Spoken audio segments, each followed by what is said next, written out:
40 minutos, avanzamos con más entrevistas. En Punto Noticias de Radio Pichincha nos acompaña el consejero de Participación Ciudadana y Control Social, David Rosero, aquí en vivo y en directo en nuestros estudios. David, ¿cómo está?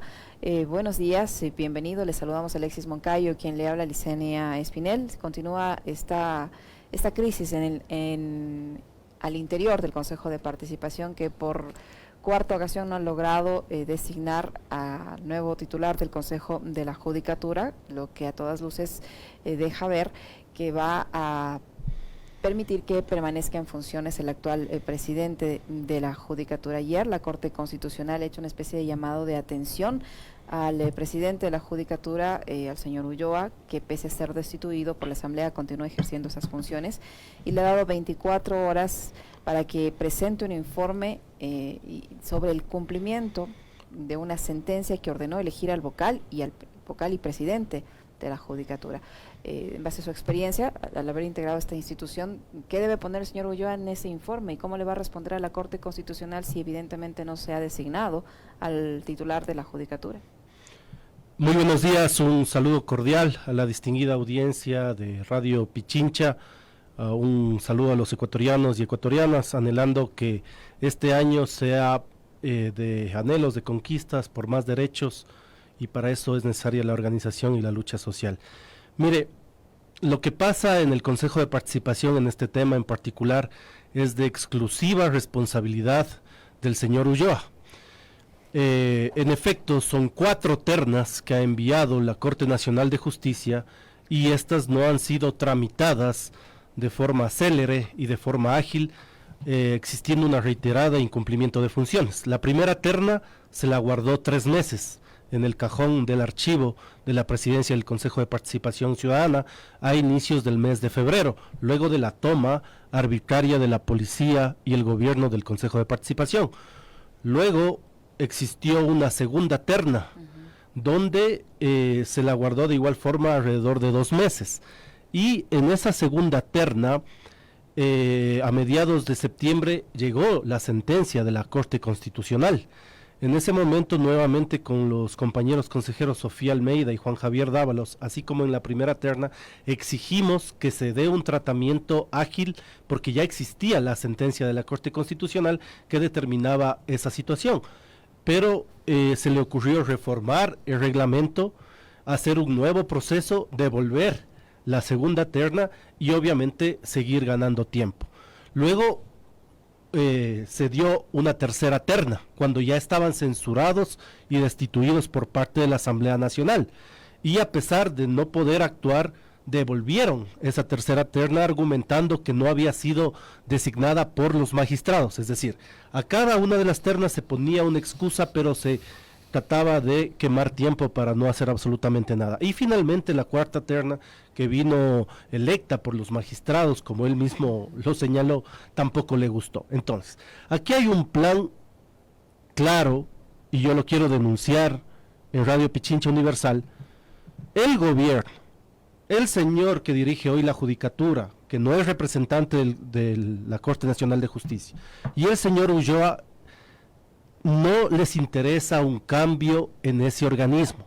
Por eso es que el gobierno salvó de la censura y destitución al juicio político a los vocales de la Judicatura, para seguir controlando la justicia. Y hoy, mediante un show, una pantomima, nuevamente no vuelven a elegir, porque no les interesa designar a nadie al control de la Judicatura hasta que se dé la consulta popular, donde el gobierno pretende que todas las autoridades, y esta es la trampa de la consulta popular, en la letra pequeña, se prorroguen en funciones durante 2 años más. Es decir, el señor Murillo, el subrogante del subrogante en la Contraloría, el defensor del pueblo, defensor público, Consejo Nacional Electoral, superintendentes, el gobierno pretende que se prorroguen en funciones durante 2 años más. Ese es el plan del gobierno de Ulloa para controlar las instituciones del Estado. Pero como el pueblo es inteligente, sabrá discernir y va a rechazar esa consulta popular, evidentemente estos planes quedarán truncados en el mes de febrero. ¿Cómo está, consejero? Qué gusto saludarle, buenos días. Este caos institucional del cual usted habla, está clarísimo a quien le interesa. Es decir, señor Ulloa ha sido más o menos que el alfil, no porque yo me lo invente, sino porque sus ejecutorias así lo demuestran. Ha tenido la gentileza de aceptarnos invitaciones de acá, ha enfrentado nuestras preguntas con el respeto como se tiene que hacer y demás, pero Ulloa evidentemente se ha convertido en un alfil del gobierno y del presidente Lasso. Pero este caos institucional, ¿por qué le interesa al presidente Lasso? Es decir, se va a quedar 2 años con estas autoridades a las cuales usted se refirió, prorrogadas en funciones. ¿Qué le garantiza eso a Guillermo Lasso y a su gobierno? Le es más fácil al gobierno nacional someter a autoridades que están prorrogadas que aquellas autoridades que sean designadas y que sean titulares y obviamente tengan mayor independencia y autonomía. Hoy mismo las autoridades de la función de transparencia lamentablemente están sometidas a Carondelet, pero también las de la función judicial, la gran mayoría, y un caso es quien dirige hoy el Consejo de la Judicatura, pero esto también se extiende a otras instituciones del Estado. Entonces, hay una predisposición de generar esta acción de la consulta popular para precisamente prorrogar en funciones a todas las autoridades. Efectivamente esto es una burla lo que ha hecho el señor Ulloa, este show para los magistrados de la Corte Nacional de Justicia, que obviamente designaron una terna en torno a un consenso, a un acuerdo, y obviamente al final del día esto no se realizó, pero la intención es clarísima. Desde hace 11 meses nunca el gobierno y el señor Ulloa quisieron que se cambie a quien obviamente dirige ese organismo y que no es representante de la Corte Nacional de Justicia. Por eso creo que es importante que la Corte Constitucional haya solicitado un informe en 24 horas sobre el tema del cumplimiento, porque nosotros, me refiero a los consejeros Almeida, Dávalos y mi persona, podemos demostrar con actas, con documentos, que desde la primera terna siempre exigimos que se dé un proceso célere, un proceso ágil, un proceso para designar al nuevo presidente del Consejo de la Judicatura, pero lamentablemente esto fue truncado por la mayoría y principalmente por el señor Ulloa, amigo de quien dirige el Consejo de la Judicatura. Ahora, David, si el señor Ulloa no logra justificar en este informe que le requiere la Corte Constitucional, ¿qué puede pasar? El argumento del señor Ulloa es que los demás consejeros no pudieron ponerse de acuerdo para la designación de esta terna que en teoría cumplía con todos los requisitos y que no se pudieron poner de acuerdo y que eso no significa que haya un incumplimiento. Bueno, él lo ha señalado así, para él no existe incumplimiento, para él todo ha estado bien, pero precisamente siempre ha habido un argumento para no avanzar.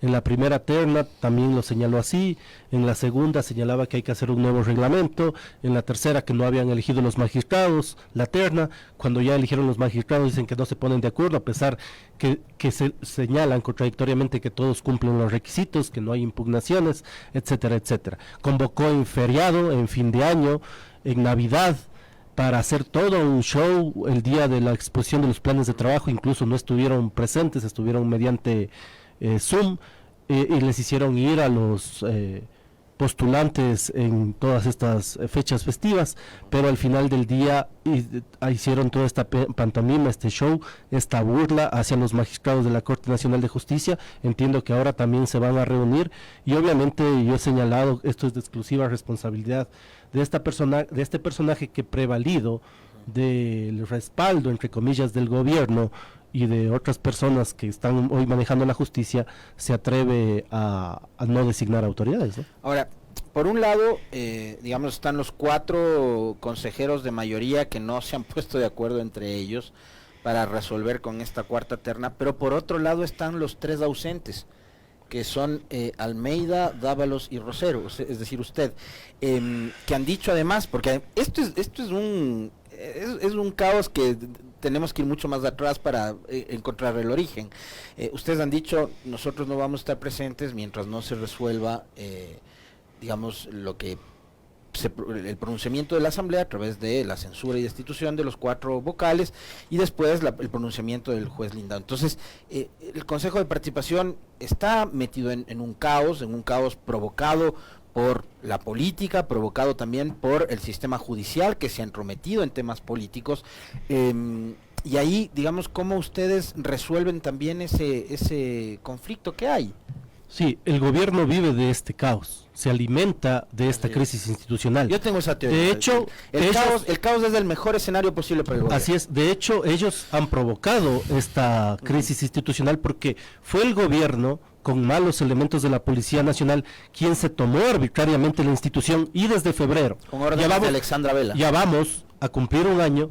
No tenemos contralor, no tenemos judicatura, no tenemos nuevas autoridades en varias instituciones del Estado, ya 12 meses que el gobierno dirige la institución. Entonces, te crean el problema y luego te tratan de vender la solución diciendo esto no sirve, vamos a la consulta popular, que es una restricción de derechos, se quita al ecuatoriano la potestad de votar por cualquier consejero de participación ciudadana, se eliminan los concursos de méritos, se prorrogan en funciones a las autoridades. Entonces, en este caos, el gobierno obviamente es uno de los beneficiarios. Por eso yo señalaba, la Asamblea Nacional, incluso cuando se dio este proceso, la asambleísta Viviana Veloz, el asambleísta Esteban Torres, señalaron que todas las actuaciones que haga esta mayoría que fue destituida, censurada, evidentemente iba a estar plagada de ilegalidad, de ilegitimidad, toda vez que lo mismo hicieron con el superintendente de bancos. No existió quórum en la Asamblea Nacional para posesionarlo,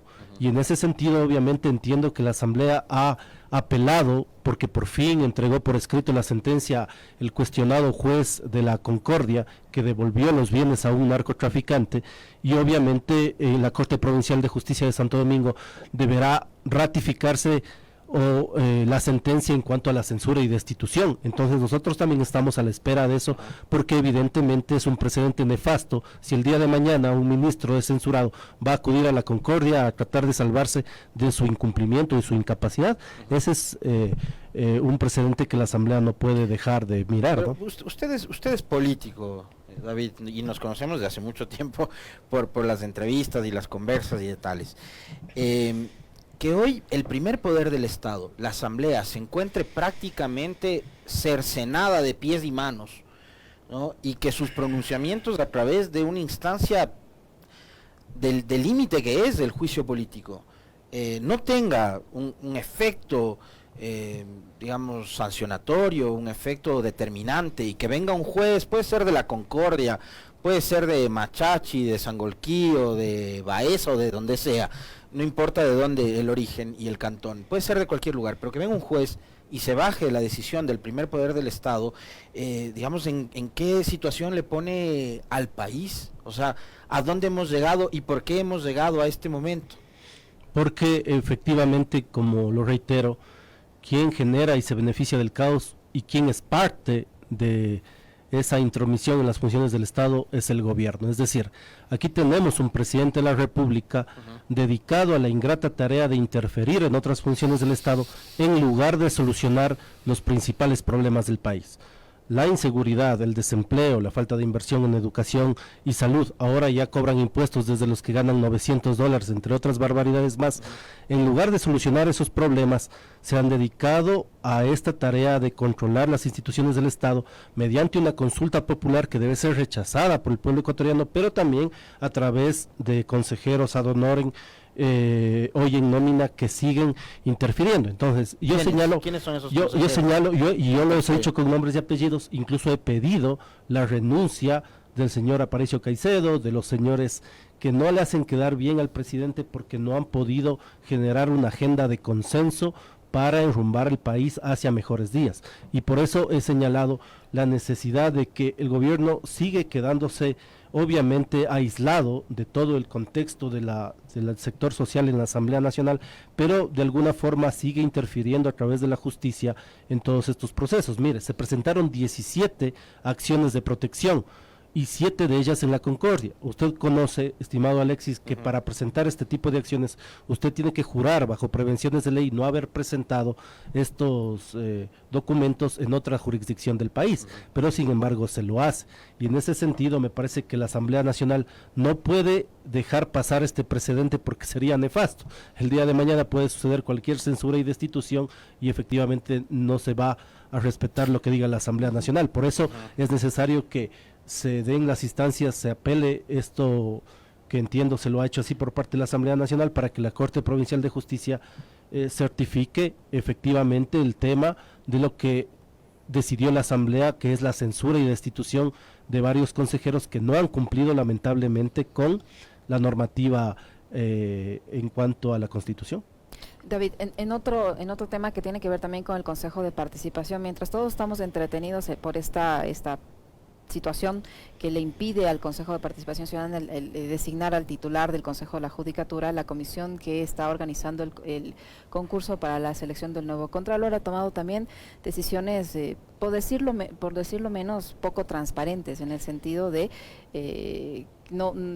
asegurar que la declaración juramentada no es un elemento controvertible que permita demostrar la probidad del funcionario que está aspirando a ocupar el cargo de Contralor, la máxima autoridad de la Contraloría General del Estado, y ha calificado a varios de los candidatos que no cumplen con este requisito. ¿Cómo entender este tipo de decisiones y si esto afecta o no a la transparencia de este proceso que por sí ya empezó viciado? Sí, yo he señalado que la Comisión Ciudadana de Selección lamentablemente está controlada por el gobierno nacional, porque ya esto se lo denunció hace algún tiempo atrás en la Comisión de Participación de la Asamblea Nacional.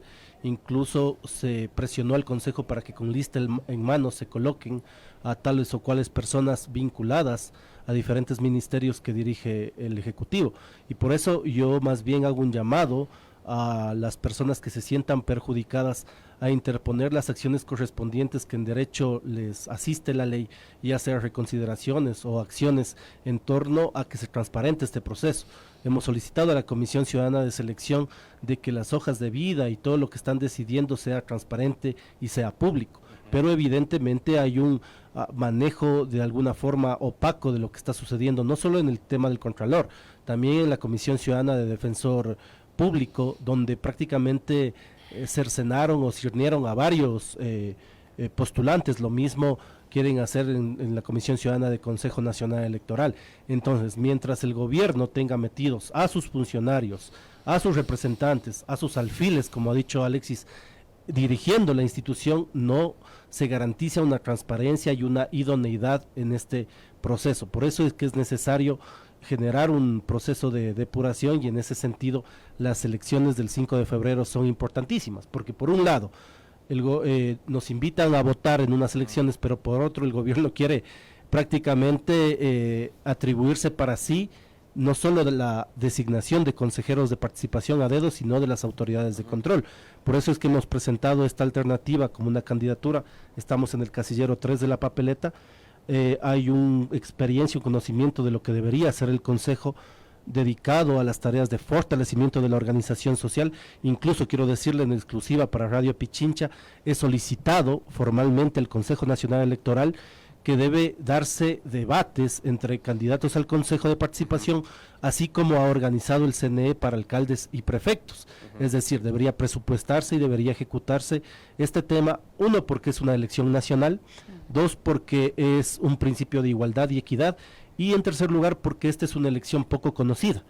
La gente conoce que tiene que elegir alcalde, prefecto, pero falta todavía conocimiento de que va a haber 3 papeletas adicionales más para elegir 3 hombres, 3 mujeres y un representante de las nacionalidades al Consejo de Participación Ciudadana, y por eso he solicitado formalmente que se pueda acoger esta solicitud. Producto de una novelería que nació del 7 veces sí de la consulta promovida por Moreno, que hoy quieren deshacer.